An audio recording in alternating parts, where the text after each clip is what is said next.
Vamos lá, primeiro livro dos Reis, capítulo 18, versículo de número 30. Vamos só ler o 30, que já está ótimo. Deus abençoe pastor Diogo Moisés por estar aqui conosco, nosso apóstolo queridíssimo, toda a família. Está assim a palavra de Deus. Vocês encontraram?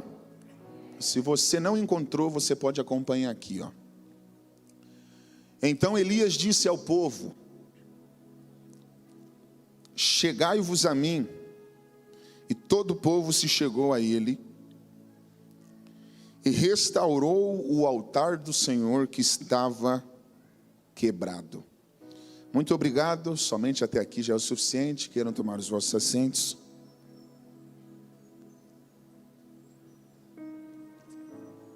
Deus abençoe a todos que estão nos acompanhando aí na transmissão online, o Brasil todo.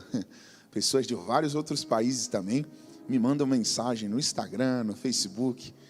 Deus bendiga todos os nossos irmãos que estão aí nos acompanhando. O profeta Elias, ele está inserido na classe dos profetas audaciosos. A primeira aparição de Elias é de fato uma aparição muito ousada, muito ousada. A sua primeira aparição acontece no capítulo 17 do primeiro livro dos Reis, quando a casa de Israel estava sendo governada por um rei completamente perverso, a saber, nos dias de Elias, quem estava reinando sobre a casa de Israel era o rei Acabe. E Acabe fez uma escolha maravilhosa na vida dele, que fez com que ele tivesse muito sucesso. Ele escolheu para ser esposa dele uma mulher chamada Jezabel. Que escolha maravilhosa. É brincadeira, viu, gente? Foi a pior escolha que esse rei teve, quebrando um princípio. Olha como é prejudicial uma pessoa que escolhe viver uma vida sem honrar os princípios de Deus. Naquela época, na antiguidade, Simone, Deus não permitia que nenhum hebreu tomasse para si uma esposa que fizesse parte de uma outra nação, de um outro povo. Eu vou simplificar aqui para vocês. Um hebreu não poderia casar de maneira alguma com uma egípcia, com uma filisteia. Enfim, Deus não queria que o povo se misturasse com outras nações, porque Deus entendia que se houvesse uma mistura, as outras nações, por terem outros princípios, outras crenças, iriam acabar influenciando o povo hebreu. E isso seria muito prejudicial, porque iria interferir diretamente no relacionamento do povo com Deus. Então, por isso que Deus não permitia, em hipótese alguma, que um hebreu casasse com uma mulher de uma outra nação. Vocês podem ver que a queda de Sansão acontece quando? Quando ele fica com um papo com Dalila, uma mulher estranha, não fazia parte do povo de Deus. Acontece algo semelhante com o rei Acabe, mas ele não apenas brincou, ele casou-se, ele se casou com uma mulher que fazia parte de um outro povo, de uma cultura pagã. Jezabel, para quem não sabe, ela era filha de Etibaal. No nascimento dela, ela foi consagrada a um deus estranho. Ela foi consagrada a Baal. Quando o rei de Israel casou com essa mulher chamada Jezabel, ela conseguiu influenciar todo o sistema religioso de Israel. Então ela veio, apóstolo, para ferir os princípios que Deus havia estabelecido. Presta atenção.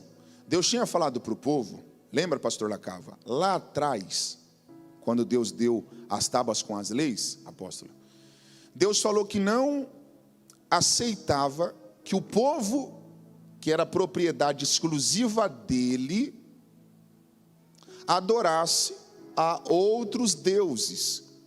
Então, isso faz parte dos mandamentos de Deus. Um abraço para a galera lá de Jundiaí, estou vendo agora, hein? Obrigado por vocês terem vindo. Então, quando o povo levantou, por exemplo, lá no deserto, aquele bezerro de ouro, e passaram a adorar, né, ao bezerro, Moisés foi usado com muita autoridade para quebrar o bezerro de ouro e falar para o povo: vocês não podem servir a dois senhores. Vocês são a geração eleita, o povo exclusivo de Deus, a propriedade exclusiva de Deus. Então Deus não aceita que vocês sirvam a Ele e também sirvam a deuses estranhos. Então esse é um princípio: somente ao Senhor teu Deus adorarás. Só que Jezabel, ela ensinou o povo, olha como ela veio para destruir os princípios da casa de Israel. Ela ensinou o povo que Baal era o deus da fertilidade. E a força de Israel naquela época era exatamente a agricultura. Essa era a maior força, pastor Lacava, da casa de Israel naquela época. A força do Brasil, né, uma das forças do Brasil é petróleo, né, e também a terra do Brasil é uma terra muito poderosa, né? Aqui no Brasil você planta, então nós temos uma terra abençoada. Mas naquela época a força de Israel não era o petróleo. Naquela época a força principal, Karina, de Israel era a agricultura. Então, toda a terra, por mais excelente que ela seja, ela vai precisar receber água, que é a força para produzir. Então, você planta, rega, e aí vai dar certo. Então, para a economia de Israel naquela época deslanchar, eles dependiam diretamente da chuva.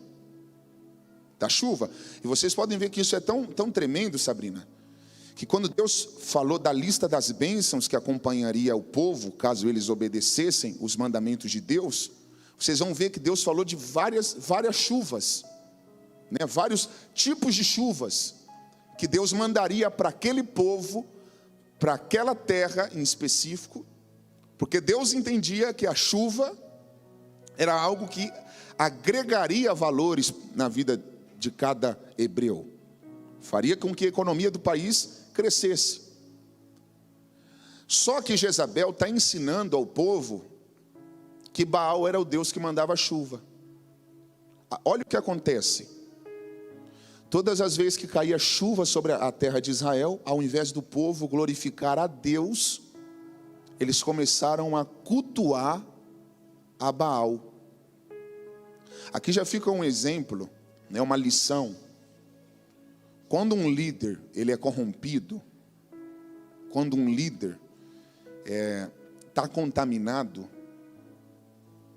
o povo acaba pegando o mal do líder, né?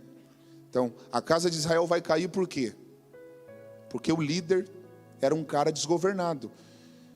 E o povo é reflexo do líder.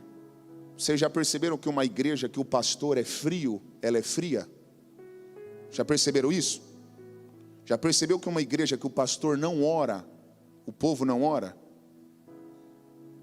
Porque é consequência, o povo é reflexo da liderança. Então, se o espelho se quebrar, o reflexo vai ser negativo. Foi o que aconteceu naquela época. O espelho se quebrou e o reflexo foi muito negativo. A nação praticamente toda começou a levantar vários altares para Baal. Aí foi que Elias apareceu. E olha como ele apareceu, gente. Coloca para mim o capítulo 17, versículo 1. Eu estou explicando para vocês o porquê que Elias apareceu confrontando o rei Acabe. Sabrina, se conseguir dar só um pouquinho mais de retorno aqui para mim, eu agradeço. Tá? O som tá bom, mas só um pouquinho já vai me ajudar. Ó como Elias aparece. Ó. A primeira aparição do profeta Elias foi aqui. Ó. Elias, que era de Tisbe, era um local muito simples, viu? Um lugar sem expressão. Se você estudar a geografia que Elias cresceu, você vai ver que não tinha nenhuma expressividade. Ele não morava em um local top. Ele era de um lugar simples, tipo um vilarejo. Ele era um tisbita, que ficava em Gileade. Olha o que ele disse para o rei: tão certo como vive o Senhor, Deus de Israel, tão certo como vive o Senhor, Deus de Israel, a quem sirvo, não haverá orvalho, nem, vamos lá, não haverá orvalho, nem, André, Elias, ele é tão específico na palavra que ele libera, que ele não fala que apenas a chuva vai cessar. Elias está falando que nem orvalho vai ter, Simone. Eu me lembro de quando, Bispo Márcio, lembra que nós fazíamos campanha na Serra da Cantareira? Lembra? Eu chegava com um carro aqui na Serra da Cantareira. O meu carro chegava, pastor Lacava, seco. E não estava chovendo. Todos os cultos, apóstolo, que eu saía lá da serra, o meu carro estava completamente molhado. Mas não estava chovendo. É o orvalho. Né? Nós conhecemos como tipo neblina, sereno. Você não sente te molhando. Mas aquilo tem o poder de umedecer o ambiente. Por exemplo, já teve alguma vez que você esqueceu uma roupa no varal? Se você tem quintal, né, mora em casa própria, não condomínio. Teve alguma vez que você esqueceu uma roupa no varal? Não choveu de madrugada, mas de manhã você foi ver, a roupa estava úmida no varal? Já aconteceu isso? Sabe o que foi aquilo? O orvalho. Então, Simone, Elias está sendo tão específico que ele não está falando que vai acabar a chuva apenas. Ele está falando que nem orvalho iria ter naquela época. Agora, por que Elias está profetizando isso para o rei? E apóstolo, essa profecia aqui é uma profecia de confronto. Vamos ver se vocês estão ligados. Eu falei que para Israel prosperar, eles precisavam do quê? De água, da chuva. Então, se Elias está profetizando que não vai mais cair chuva, gente, sabe o que ele está falando para o rei? A nação vai entrar em crise. É a mesma coisa que um profeta aparecer para o Bolsonaro ou para o Trump. Ele fala assim, ó: durante o seu governo, o índice do desemprego vai aumentar absurdamente. O país vai quebrar. Os empresários vão entrar em colapso. Eu estou contextualizando para vocês entenderem. É isso que está acontecendo. Elias está aparecendo para o rei e falando: ó, a partir de hoje, a mamata vai acabar, viu? Não vai ter uma gota de água. Por que Elias está falando que não vai ter chuva? Isso aqui é muito interessante, gente. Porque quando caía a chuva, o povo estava cultuando quem? Quem? Baal. Então, para o povo acordar, olha que lindo, eu estou vendo gente anotando ali. Para o povo acordar e voltarem para Deus, Simone, Elias entende: eu tenho que levar uma palavra de céu fechado. Eu vou agora aplicar. Vocês sabiam que tem horas que para o povo acordar, Deus precisa secar a terra? Eu vou repetir. Tem horas que para a gente, eu estou me incluindo, que para a gente se despertar, Deus precisa secar a terra. Tem pessoas que só vão conseguir voltar para Deus se Deus apertar elas. É por isso que eu admiro muito o ministério de Elias, apóstolo. Ele entende. Para o povo voltar da glória para Deus, eu vou ter que entregar uma mensagem de céu fechado. E olha isso, olha isso que é muito interessante. Essa mensagem que Elias entregou para o rei, colocou ele em risco de vida. Por que Jezabel queria matar Elias? Por causa dessa mensagem. Olha como essa mensagem trouxe problemas. Eu estou falando no plural, gente. Eu estou falando que essa pregação de Elias colocou ele em um grande problema. Porque depois que ele entregou essa mensagem para o rei, ele passou a ser procurado. Na cabeça de Acabe, o problema de Israel era Elias. Eu vou mostrar para vocês. Coloca, por favor, capítulo 18. Capítulo 18, versículo 17. Ó, o rei ficou procurando Elias depois que ele entregou essa pregação. Aí, olha isso aqui, ó. Quando Acabe viu Elias, disse: é você mesmo? Hã? Como o rei está chamando Elias? Por que Acabe está chamando Elias de perturbador? Ah, se você não pegar, eu vou pular aí, hein, gente. A pregação eu vou começar agora, eu introduzi já. Por que Acabe está chamando Elias de perturbador de Israel? Porque na cabeça de Acabe, o problema de Israel é Elias. Olha, gente, olha como o cara desgovernado não consegue assumir o próprio erro. Ele está querendo responsabilizar Elias pelo problema. Ele está falando assim, ó, cara, só foi você aparecer que tudo começou a dar errado. Você é o perturbador dessa nação. Olha isso, Simone. Depois da mensagem de Elias, ele passou a ser visto como perturbador. Passou a correr risco. Eu admiro muito Elias por causa disso. Presta atenção. No capítulo 18, ele vai orar para Deus mandar chuva. Vamos lá, no capítulo 18 ele orou para Deus mandar chuva. Mas no capítulo 17 ele profetizou que não haveria chuva. Então Elias carrega dois tipos de mensagens. Anota isso. Elias carrega dois tipos de mensagens. Uma mensagem de céu aberto e uma mensagem de céu fechado. Pegou? E Elias tem sensibilidade para entender qual é o tempo que se encaixa a mensagem perfeita. Eu vou repetir para ver se você pega. Elias tem sensibilidade para entender: agora é hora de eu abrir céu. Mas ele também tem sensibilidade para entender: agora não é hora de céu ficar aberto, agora é hora de céu fechar. Então Elias não é um tipo de pregador que só prega céus abertos. Alguém pegou? Elias é um tipo de líder que não se intimida na hora de ter que fechar céu.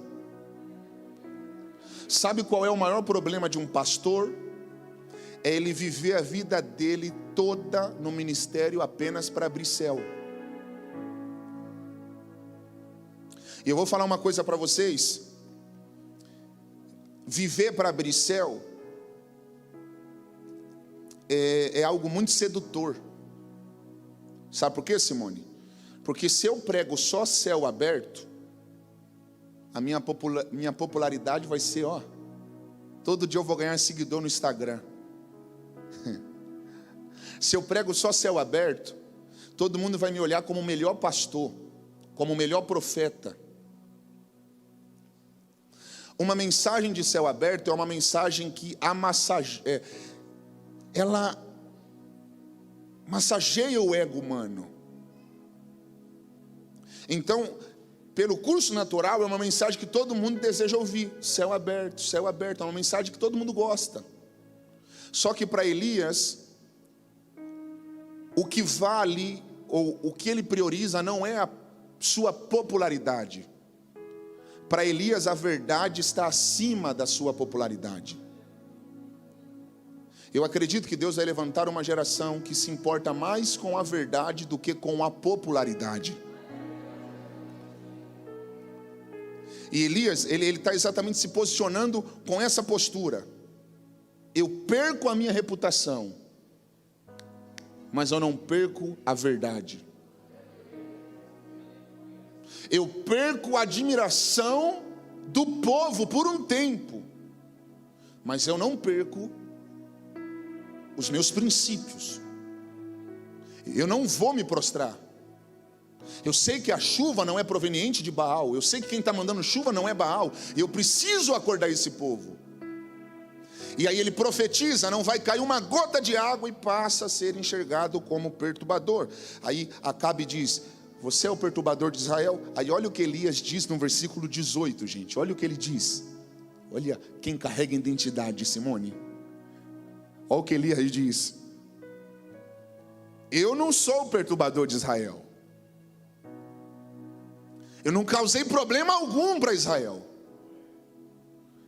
Acabe, sabe qual é o problema da nação? O Senhor e a sua família. Acabe queria culpar Elias, e Elias está falando: a culpa não é minha não, a culpa é do Senhor e da sua família,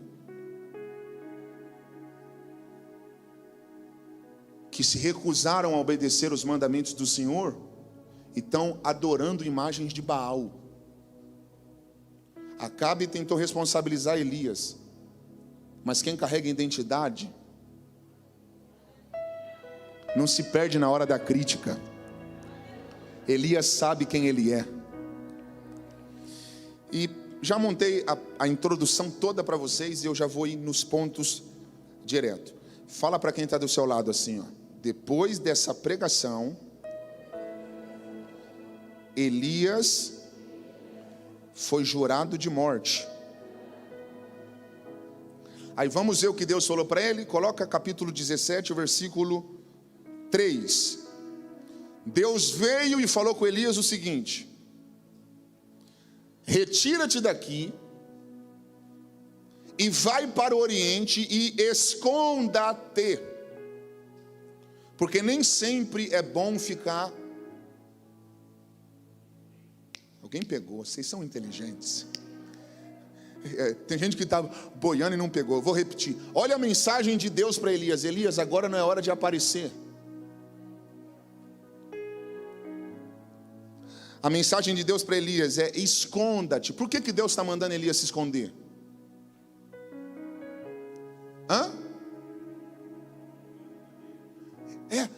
Mas entre nós dois só. O Senhor está ligado? Entre nós dois. Estou vendo que o Senhor está ligado? Quando Elias profetizou, Elias não sabia que iriam querer a cabeça dele. Porque aqui Acabe nem tinha falado com Jezabel. Olha que interessante. Nem Elias sabia que Jezabel iria querer a cabeça dele. Mas Deus, como é conhecedor de tudo, pega isso. Deus já sabia que o posicionamento de Elias estava colocando ele em risco. Aí antes que alguém, eu estou arrepiado, gente, antes que alguém encostasse um dedo em Elias, Deus se manifesta para ele para dar uma orientação: Elias, se esconda. Fala educadamente para quem está do seu lado: antes que você caia na armadilha do inimigo, Deus vai se manifestar para te dar o livramento.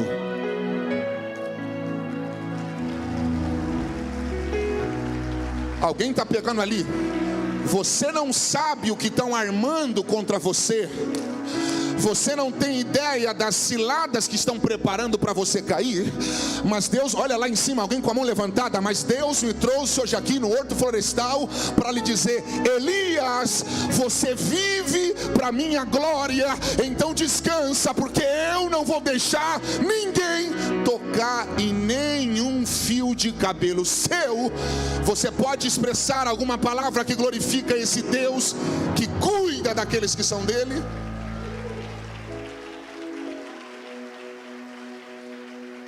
armadilha nem pronta estava, o livramento já estava. Elias, se esconda, você não sabe, mas eu sei que vão querer te pegar. Gente, isso aqui é para você dar glória, para tremer o horto florestal, hein? Olha onde Deus mandou Elias se esconder. Olha que lindo, já tem família vindo para o altar. No ribeiro, que aqui está na tradução, André, ó, no riacho de Querite. Aleluia. E Deus deu a rota. Naquela época não existia Waze, gente, não existia Google Maps, não existia GPS. Mas Deus, quando aparece para Elias, Deus aparece dando o endereço da onde era o esconderijo. Gente, se você não pegar, eu vou pular aí. Não, pega isso. Elias falou que não ia cair o quê? Uma gota de... Aí Deus está falando para ele, Simone, fica tranquilo, porque para esse tempo de seca, eu já reservei um ribeiro para você. Tem jovem que ficou de pé ali, que entendeu a pregação. Eu vou repetir: não vai cair uma gota de água, mas Deus está falando, Elias, para esse tempo de sequidão, eu já reservei um ribeiro para cuidar de você. Coloca o próximo versículo. Gente, eu amo a Bíblia porque tem muita revelação. Olha como a Bíblia é uma palavra de revelação, ó. Beba a água do riacho, que é ribeiro. Aonde Elias ia beber água? Aonde? Vamos lá. Então Deus não ia precisar fazer cair água. Alguém pegou? Como é o seu nome? O seu nome? Emerson. Eu vi que você está. Emerson, por que Deus não ia precisar fazer cair água lá? Hã? Uau, você é inteligente.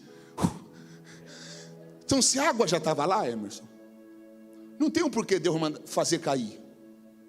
Pegou? É Deus falando, Elias, tem algumas coisas que eu não preciso mandar, já estão aí. Não, gente, pera para vocês glorificar. Ó, se Deus não ia fazer chover ali para ter água, a água já estava lá. Repitam comigo: a água é o recurso natural do profeta. Deus não precisa mandar, ela já está no ribeiro. Pega isso, gente. O apóstolo, se ele não pegar, eu vou embora. A água já estava no ribeiro, Emerson, recurso natural. Mas olha lá da onde viria o pão e a carne.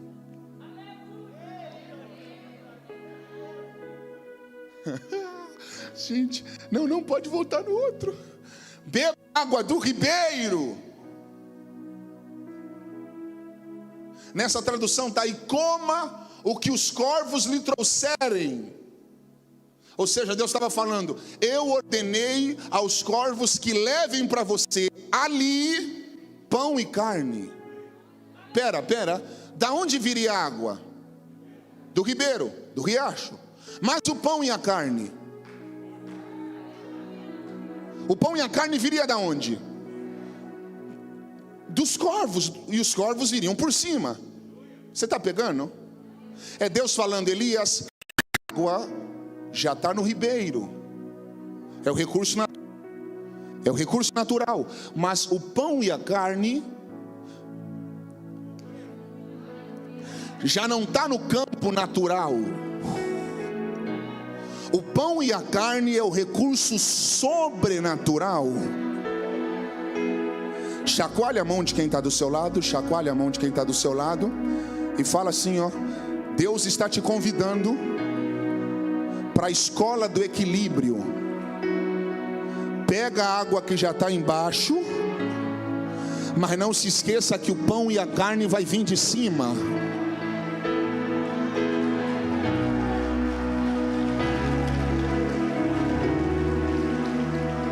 Levanta cedo para ir trabalhar. Isso é pegar água, vai estudar, leia livros, faz vestibular, faz faculdade. Isso é pegar água, é aquilo que você não precisa esperar Deus mandar. Mas Deus está falando, não ache que você vai ficar vivo só olhando para baixo. O pão e a carne vai vindo alto. Conecte.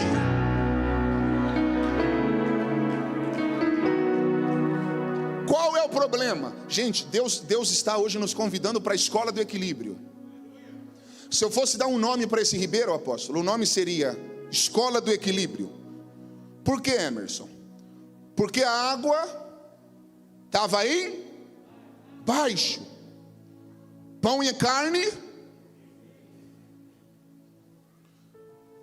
Deus está nos dando uma grande lição. Precisamos ter uma vida equilibrada.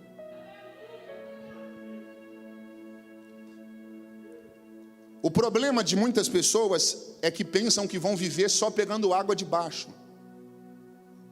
E se esquecem de recorrer aos recursos naturais. São aquelas pessoas que trabalham muito, mas não servem a Deus, não cultuam, não oram. Não, estou trabalhando muito, pastor. Não tenho nem tempo de ir para o culto. Cuidado, viu? Você está querendo só água.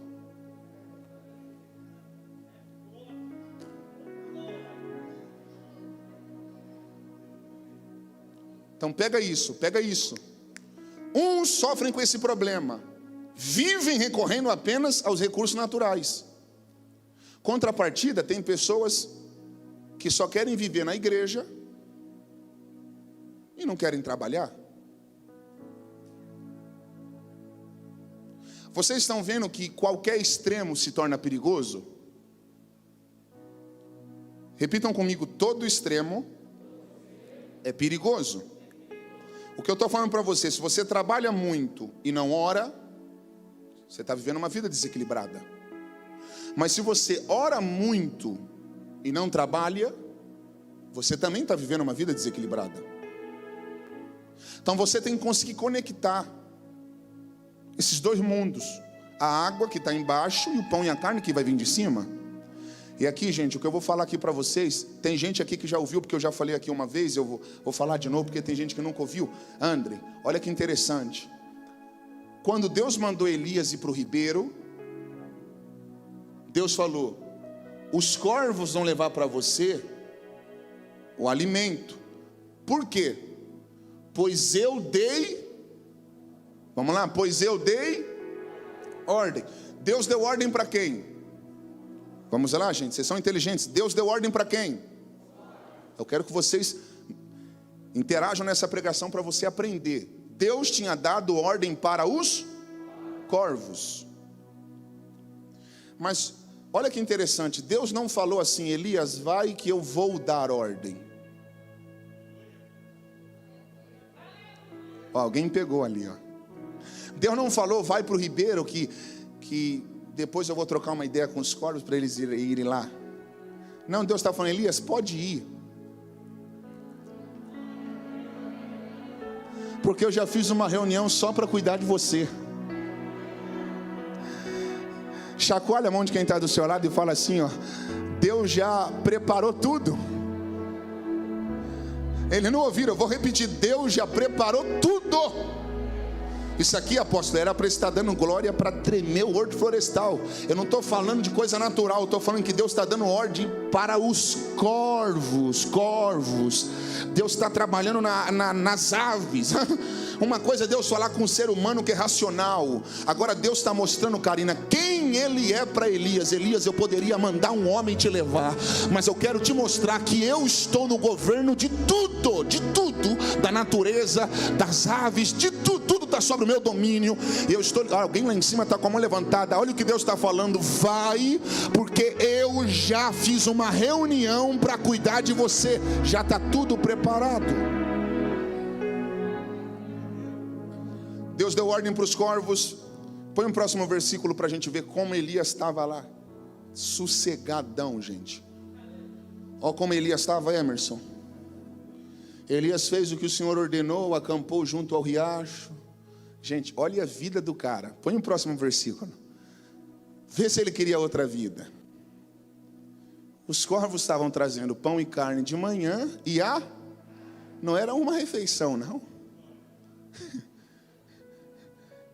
Eram 2 cardápios, hein? Fala sério, hein?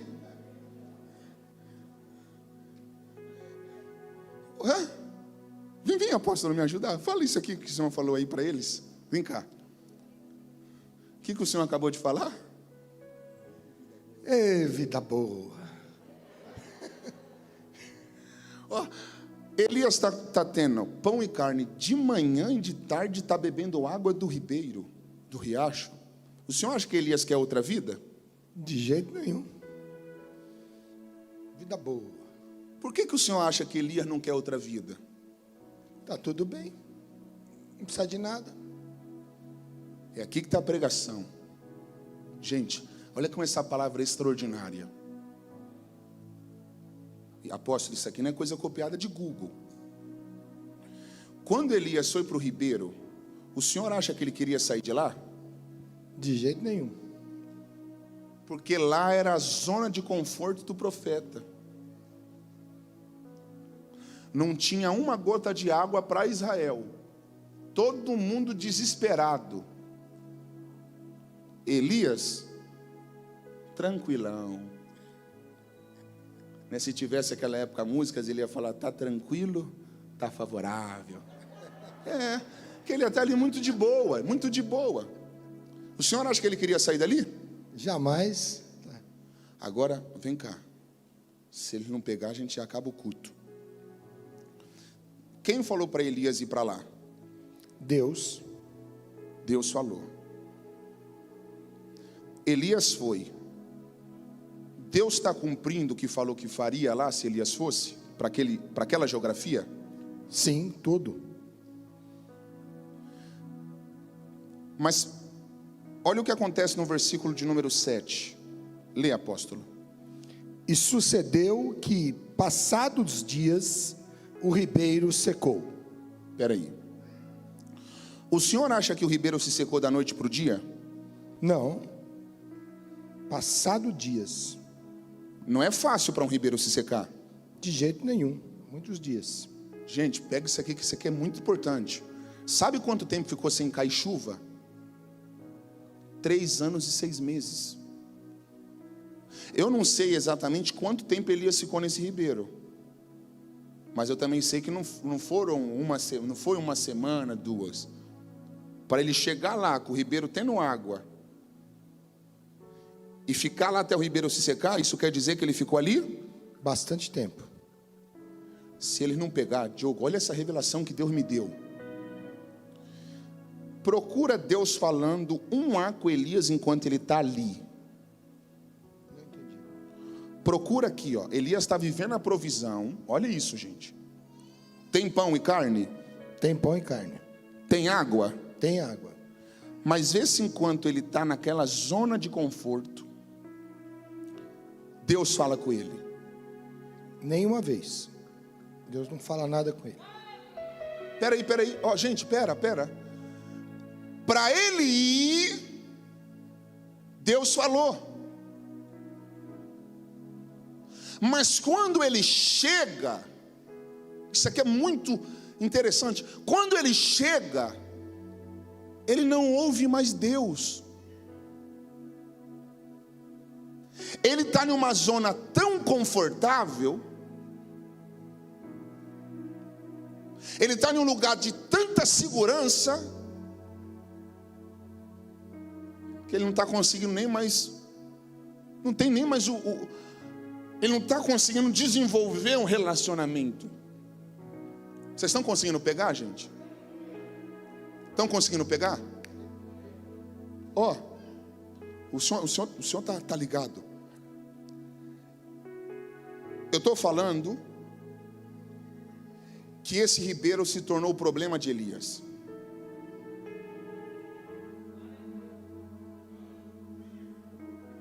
Fala para eles. O ribeiro acomodou Elias. Você precisa tomar muito cuidado com os ribeiros que Deus te proporciona. com os ribeiros que Deus te proporciona. Porque se você não tomar cuidado, eles acabam te estagnando. Elias pensa que está bem. Elias pensa que está bem. Porque ele não precisa de mais nada. Porque ele não está precisando de mais nada. Aí Deus está falando. Aí Deus está falando. Elias, esse é o seu problema. Esse é o seu problema. Você está confortável demais. Você está confortável demais. Ao ponto de estar bloqueado. Sem perceber. Você está tão acomodado. Você está tão acomodado que nem um motivo para se mover daí você está encontrando mais. Para se mover daí você está encontrando mais.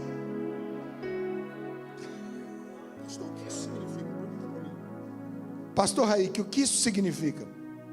É quando Deus nos leva para o lugar da provisão e sem querer nós acabamos focando mais na provisão do que no provedor. Pegou? Ó, tem gente pegando. Obrigado, apóstolo. Eu vou. Elias, ele está tão preso na provisão que agora ele não consegue mais desenvolver relacionamento com o provedor. O que eu estou falando é que se você não tomar cuidado com aquilo que você acha que está te fazendo bem, você acaba se envolvendo tanto com aquela geografia que ela acaba te limitando sem você perceber. Vamos lá, eu vou tentar simplificar essa pregação. Eu sei que ela é um pouco complexa, mas eu sei onde eu estou querendo ir. Eu estou falando que alguém aqui foi para uma zona de conforto que Deus proporcionou. Só que a zona de conforto era para ser o quê? Um momento de provisão, não um motivo de bloqueio. Mas quando você, Emerson, você quer sério, eu estou arrepiado. Quando você não toma cuidado, o seu sucesso pode te levar ao fracasso. Porque o que eu estou te falando é isso. É você estar em um lugar tão bacana, tão legal, tão confortável, que você não vê mais motivo, mais razão para avançar. Está ganhando 2.000, não precisa mais de nada. 2.000 tá bom. E Deus tendo 20.000. Está ganhando 20.000 por mês, e aí você põe na cabeça, não, 20.000 está ótimo. E Deus tendo 200. É você alcançou um público. Não, isso aqui é tudo para mim. Ó, estourei na vida, tô na melhor fase. E aí você não se sente mais desafiado. E aí aquilo ali acaba te limitando, te bloqueando. Você, gente, presta atenção. Na cabeça de Elias ele está bem, está na melhor fase. Mas na ótica de Deus, apóstolo, o ribeiro está limitando Elias, pastor Diogo. Porque Deus quer que Elias aproveite o ribeiro, mas não se prenda nele. Gente, eu vou provar para vocês que o ribeiro fez mal para Elias. Fica olhando. Põe o versículo, o 7 já está, né? O ribeiro se secou. Agora, olha isso. Depois que o ribeiro se seca, olha o que acontece no versículo de número 8. Põe o 8. Então, olha lá. Quem está falando com Elias? Por que Deus só volta a falar com Elias depois que o ribeiro se seca? Porque enquanto tinha água, Elias não estava mais vendo razão para ouvir Deus. Agora, quando o ribeiro se seca, Simone, olha o que acontece. Põe aí o 9. Gente, eu amo palavra revelada. Olha o 9. Pera, nessa tradução aqui está uma tradução um pouco mais diferente. Mas no 9, se você olhar na sua Bíblia, olha na sua Bíblia, a palavra de Deus para Elias é essa: levanta-te É porque essa tradução nem sei qual que é. Eles vão falar, é Nova Versão Transformadora. É que vai atualizando para que os jovens entendam. Mas se você pegar o que Deus falou para Elias, antes de Deus mandar ele para Sarepta, está escrito o que aí na sua Bíblia? Por que Deus mandou Elias se levantar? Porque quando o ribeiro se secou, olha o que aconteceu, Simone. Ele cai. Apóstola, o profeta assim, meu Deus, e agora o que vai ser da minha vida? Não tem mais de onde eu beber água. Ele entra num desespero, apóstolo, porque o ribeiro se secou. Está percebendo? Ele está tão ligado ao ribeiro, que quando o ribeiro se seca, ele entra em desespero e cai. Porque Elias está tanto tempo naquela geografia, que na cabeça dele, gente, olha que tremendo, na cabeça de Elias, ele só está vivo por causa daquele ribeiro. Pegou? Aí Deus fecha a porta para mostrar para Elias, nunca foi o ribeiro. Eu vou repetir, Deus seca o ribeiro para mostrar para Elias, você não está vivo por causa desse ribeiro, você está vivo porque eu estou te sustentando.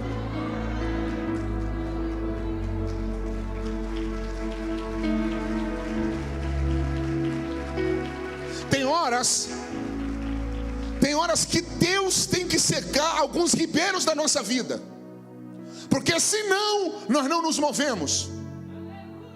Fala para quem está do seu lado, tome muito cuidado com o seu sucesso do presente. Ele pode ser o maior inimigo do teu sucesso futuro. Gente, olha aqui para mim. Eu conheço tanta gente que se não tivessem estourado, estariam bem melhores. Olha que paradoxo. Eu conheço cantores do meio gospel que se não tivessem feito um sucesso, estariam crentes até hoje. Eu conheço pregadores, pastores, que se não tivessem alcançado algumas vitórias, estariam muito melhores. Vocês estão conseguindo pegar? Estão conseguindo? É assim, ó. Um cantor faz uma música e a música viraliza. Aí ele põe na cabeça, estourei. Aí, o cantor que antes toda hora estava compondo, pegou, Simone? Agora já não vê mais necessidade de compor, não. Só quer cantar a mesma música. Aí canta, tá ganhando dinheiro, hein? Tá ganhando, todo mundo quer ele. Ele canta, mas você já viu que tudo é passageiro? Aí o que é hit hoje, amanhã já não é mais. Mas tem uma fila que está ali, ó. Aí o outro, que era para estar escrevendo também, se perdeu naquele sucesso. Então estou falando do sucesso que gera fracasso, por falta de habilidade para administrá-lo.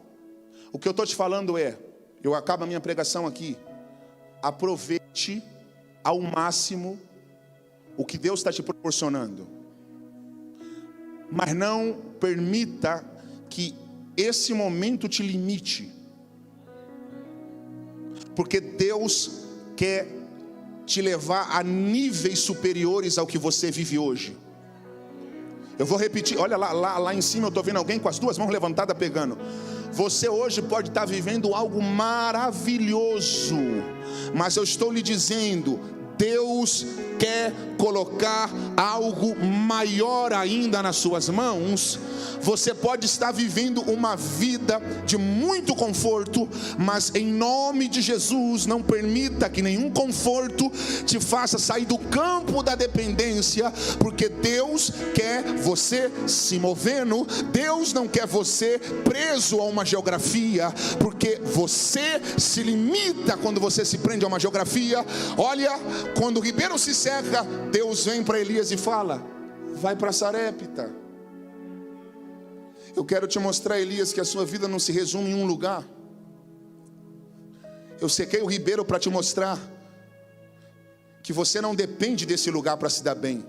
Lá em Sarepta eu vou te usar para o meu nome ser glorificado. Se alguma porta se fechou para você, não chore. Pode ser o maior sinal. Alguém está pegando ali? De que Deus quer te mover para algo superior. Eu vou repetir, eu não sei se você crê em palavra profética, mas eu estou sentindo que essa mensagem é uma mensagem revelada.